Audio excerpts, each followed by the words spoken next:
Shalom famille, que le Seigneur vous bénisse abondamment. Je vous retrouve cette semaine dans le cadre de notre pain quotidien avec pour thème du mois tiré de l'épître aux Thessaloniciens qui s'intitule Enfants du jour. Cette semaine, nous avons étudié le thème le jour du souverain.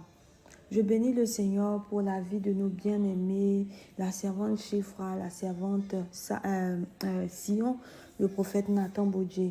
Nous clôturons ce jour avec le sous-thème « Craignez l'Éternel » en étudiant le passage sur la dernière recommandation de Josué, sinon une portion du passage. Josué, comme nous le savons tous, est le fils spirituel de Moïse. Il a vu comment le Seigneur a utilisé Moïse. Il a vu les exploits que Dieu a accomplis avec Moïse.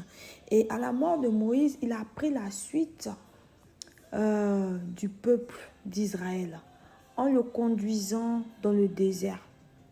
Et le Seigneur leur fit expérimenter des exploits aussi, à savoir l'écroulement des murs de Jéricho, la victoire sur leurs ennemis, le soleil qui s'arrêta sur Gabaon, la possession de la terre promise et d'autres exploits que je ne peux pas citer ici maintenant. Au seuil de sa vie, Josué rassemble le peuple d'Israël et ses dirigeants dans une ville qui s'appelle Sichem. Et il leur donne les dernières recommandations, comme c'était le cas avec les patriarches dans l'Ancien Testament. Notre verset du jour, c'est Josué 24, verset 14, qui dit ceci. « Maintenant, craignez l'Éternel et servez-le avec intégrité et fidélité. Faites disparaître les dieux qu'ont servis vos pères de l'autre côté du fleuve et en Égypte. Et servez l'Éternel. » J'aimerais diviser mon exhortation en 2 points. Le premier point, c'est craindre l'Éternel. Le Larousse nous donne pour synonyme du mot crainte la peur, la frayeur, l'effroi, l'épouvante et d'autres mots. La Bible, quant à elle, nous donne les définitions suivantes. En Proverbe 1,7, elle nous dit que la crainte de l'Éternel est le commencement de la sagesse. Proverbe 3,7 nous dit que nous ne devons pas être sages à nos propres yeux, mais nous devons craindre l'Éternel. Et craindre l'Éternel, c'est de se détourner du mal. Proverbe 14,27 nous dit que la crainte de l'Éternel est une source de vie pour détourner des pièges de la mort. Et le psaume 128, versets 1 à 2 nous dit ceci. Heureux quiconque craint l'Éternel et qui marche dans ses voies. Tu jouis alors du travail de tes mains. Tu es heureux et tu prospères. La Bible nous donne beaucoup de versets concernant les bénéfices liés à la crainte de l'Éternel que je vous invite à lire comme exercice pour ce week-end. Nous devons donc craindre l'Éternel afin de bénéficier des bénédictions qui sont liées à ce commandement, à ce principe-là. Mon deuxième point, c'est celui du choix de servir. Alors, servir. Quand je parle du choix, on pense aussi au livre de l'évêque « La puissance du choix » qui est encore disponible au prix de 15 €. Et nous savons que pour ceux qui ont lu le livre, que les choix que nous faisons impactent nos vies et nous sommes aujourd'hui le résultat des choix que nous avons faits hier. Josué, dans ce passage, a invité le peuple d'Israël à faire un choix capital.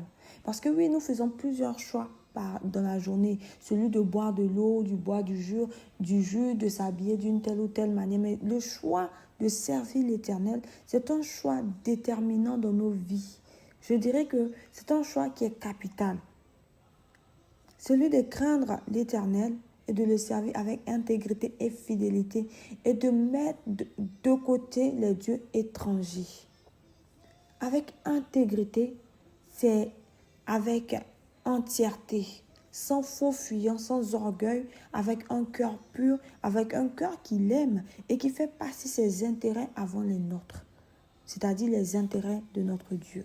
Avec fidélité, c'est donner l'exclusivité à Dieu. En le faisant passer en premier sur tout ce que nous faisons, sur tout ce que nous sommes, sur notre propre personne. En n'ayant pas d'autres dieux, en n'ayant pas d'autres idoles devant sa face. On va se dire certainement, mais je n'ai pas d'idole. Je n'ai pas d'idole comme mes pères. Mais aujourd'hui, on s'est érigé des idoles en nos travail, en nos téléphones, dans notre temps, en nos enfants. Et en tant qu'enfants de Dieu, nos vies devraient être marquées par la dévotion à Dieu afin qu'il nous utilise comme ses serviteurs pour ses desseins. Parce que quand nous servons l'Éternel, c'est pour qu'il nous utilise pour sa gloire, c'est pour qu'il nous utilise pour un but. Ce n'est pas de rester dans la maison comme des vases vides, mais c'est d'être des vases de gloire utilisés pour une cause bien précise. Et servir l'Éternel implique un renoncement quotidien à nous-mêmes. C'est-à-dire qu'on se laisse conduire par lui. Comme le potier manie l'argile, nous devons être l'argile dans les mains du potier céleste. Le livre de Deutéronome nous a donné un choix. Nous a proposé sinon un choix. Celui de vie ou de mort, qui implique la bénédiction ou la malédiction. Celui de Josué nous invite à servir l'Éternel et nous détourner des faux dieux, des dieux étrangers. Et nous devons choisir d'aimer Dieu plus que tout et de le placer en premier dans nos vies. Comme nous le savons, il n'y a pas de neutralité dans la vie. Et quelqu'un même pouvait dire, ne pas faire un choix, c'est aussi faire un choix. Et c'est en cela que, en ce jour, j'aimerais vous inviter à vous approprier ce verset de Josué, parce que ça continue jusqu'au verset 15 aussi, qui dit « Moi et ma maison, nous servirons l'Éternel ».